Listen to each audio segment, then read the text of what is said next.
Hey, listeners. Thanks for joining us for your daily Bible verse. We hope you enjoy this deeper look at one of your favorite, or maybe not so well-known Bible verses. To get all of our episodes straight to your phone, just subscribe to this podcast on iTunes or wherever you listen to your podcasts. To find more Bible studies, Bible reading plans, and verses by topic, we'd love for you to visit us on BibleStudyTools.com.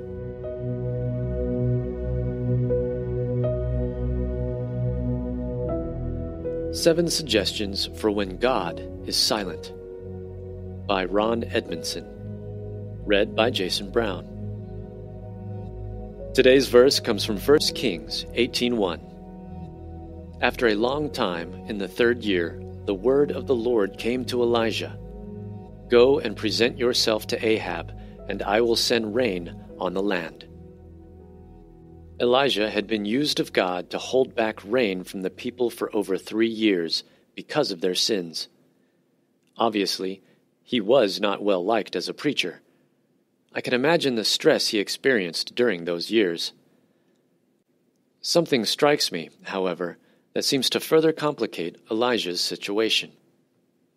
According to a couple New Testament passages, this "after a long time" was actually 3.5 years. The famine was 3.5 years long. For 3.5 years, the people apparently continued to sin. Elijah continued to hold on by faith, but God said nothing. God was apparently inactive, not speaking, even to his great servant Elijah during this time. Have you ever been there? Has the silence of God in your life ever been eerily strong? Imagine you had been faithfully serving. God is using you. You are in constant communication with him, and then suddenly everything is quiet. You have to wait. The separation must have seemed unbearable. Elijah is not liked and unpopular. He's an outcast from the people, and the one he trusted most was seemingly absent. God would soon do a miracle through Elijah, one he couldn't even imagine. Certainly not script, but during his period all Elijah could do was wait. If you have been a follower of Christ very long, you have had periods where it seems God is nowhere to be found. We often call them periods of spiritual dryness. Sometimes I refer to it as being in a spiritual funk. What should we do during the times of silence before the miracles of God come through for us? If you are like me, you can figure out how to celebrate a miracle. You don't need much help doing that. The tough part of life is figuring out what to do during the years of silence, during the years when miracles are seemingly nowhere to be found. What do we do during the spiritually dry periods of life when we don't hear clearly the voices of God? Here are 7 suggestions for those times. First, don't ignore the silence. Some of the biggest moves God has made in my life have come after a period of spiritual dryness, when it seemed like God was doing nothing in my life. Stay very close to God and watch for him to eventually display his power. He will in the fullness of time. Next, confront known sin in your life. This wasn't the problem of silence for Elijah, but the problem for the Israelites was that they were chasing after other gods and living lives in total disobedience to God. Sin may not be the reason you don't sense closeness to God right now, but if you have known sin in your life, it will affect your intimacy with God. Another step, go back to what you know. Get back to the basics of the faith that saved you.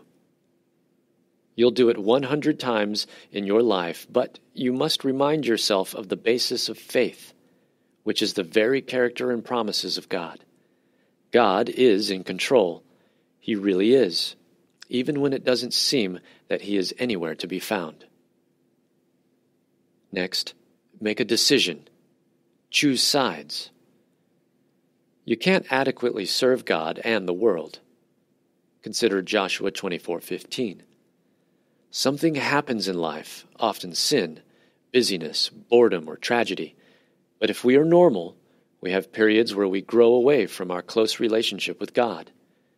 God hasn't moved, but if you've shifted in your obedience, get back securely on the right side.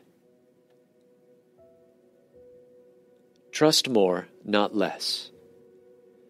Times of silence may be filled with fear, but ironically, these times require more faith. Times come in our spiritual life when our enthusiasm isn't as real as when we began our walk with God. That's not an indication to quit. It may be that God is using that time for something bigger that you could have imagined.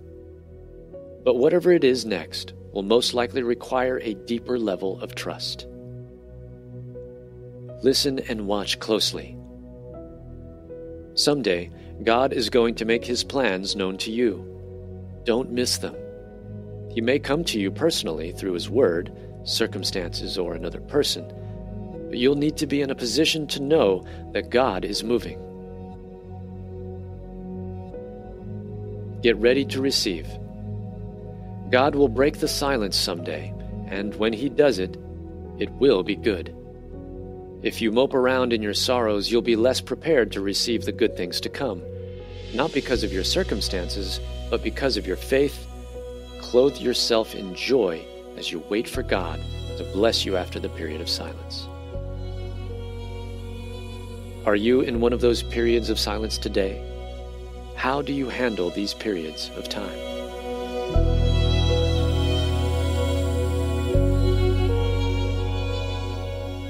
Hey everyone, thanks for listening to Your Daily Bible Verse, a production of the Salem Web Network. If you enjoyed what you heard today, we'd love for you to head over to iTunes and rate and review our podcast. It really does help people find us. This episode was produced by our managing editor, Kelly Givens, and recorded and edited by Stephen Sanders.